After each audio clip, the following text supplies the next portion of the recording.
गुलाबशेठ पारखे. खरं तर या दोघांमध्ये तीव्र लढत त्या विभागामध्ये दिसते. भाजपचे जे पंचायत समितीचे दोन्ही उमेदवार होते, निलेश चव्हाण असतील किंवा संजय वराडी, हे आता या ठिकाणी दाखल झालेले आहेत. पुढच्या सगळ्या अपडेट आम्ही तुम्हाला अशाच पद्धतीने पोहोचवत राहणार. संदीप भाऊ, काय अपडेट तुमच्यापर्यंत आलेले आहेत का? हा, काय अपडेट आलेत का तुमच्याकडे? प्रशांत डुमरे विजय झाले असं माहिती मिळते. पंचायत समितीचे उमेदवार आहेत ते, बरं. परंतु या निवडणूक आयोगाकडून कोणती अधिकृत अशी माहिती मिळत नाही. जे काय आकडे येत आहेत ते कार्यकर्ते पाठवतात आणि ते महत्वाचे जे आकडे आपण सांगतोय ते अधिकृत नाही आहेत. परंतु या ठिकाणी जर पाहिलं तर अतिशय ढिसाळ कारभार या निवडणूक आयोगाचा आहे. आता यामध्ये जर तसं पाहिलं तर आता बाबू पाटे यांचे जे समर्थक होते त्या अगोदर खूप जल्लोष करताना पाहायला मिळतात. आता जल्लोष थोडासा कमी झाला असं पाहायला मिळतंय. समोर राष्ट्रवादीचे काही जे समर्थक असतील ते या ठिकाणी दिसत नाहीये.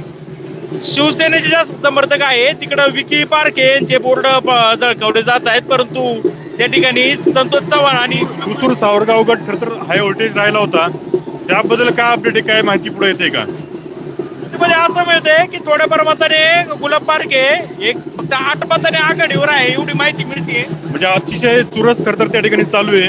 परंतु भाजपच्या ज्या उमेदवार होत्या आशाताई बुचके, त्यांच्या बाबतीमध्ये काय अधिकृत माहिती समोर येते का? आपण जुन्नर टाइम्सने पण अगोदर सांगितलं होतं की आशाताई चांगले उमेदवार आहेत, परंतु आता जशी त्यांना पूर्वीची लोकप्रियता होती त्यांची कमी झालेली आहे. त्यामुळे त्या या निवडणूकमध्ये तग धरू शकणार नाही. आपण अगोदर सांगितलं होतं. कशाचा फटका खरं तर त्यांना या निवडणुकीत बसला असेल, काय वाटतं तुम्हाला? कसं झालंय का आशाताई या चांगल्या उमेदवार आहेत, परंतु तो चेहरा किती वेळ पाहायचा. नवीन लोकांना संधी दिली पाहिजे आणि असं लोकांना वाटलं असेल आशाताई काम चांगली करतायत, परंतु ते जे भाजपचं चिन्ह आहे ते अजून देखील ग्रामीण भागामध्ये लोकांच्या पचनी पडत नाही. खरं तर भाजपचे जे कमळ चिन्ह आहे आशाताईंचं काम जरी चांगलं असलं तर आशाताईंना फटका केवळ त्या कमळ चिन्हाचा बसेल असं तरी एकंदरीत चित्र आहे. काय झालंय, कमळ चिन्हाचं तर आहेच आहे, परंतु आशाताई यांच्या म्हणजे आपल्याला काय बोलायचं नाही, विनाकारण कोणाला दुखवायचं नाही, परंतु आशाताई यांच्या प्रत्येक वेळी भूमिका बदलत राहतात. अतिशय लवचिकतेचं राजकारण त्यांच्याकडून केलं जातं, त्यामुळं त्यांच्याकडे विश्वासार्हता अशी राहिलेली नाही असं जनतेला वाटतं.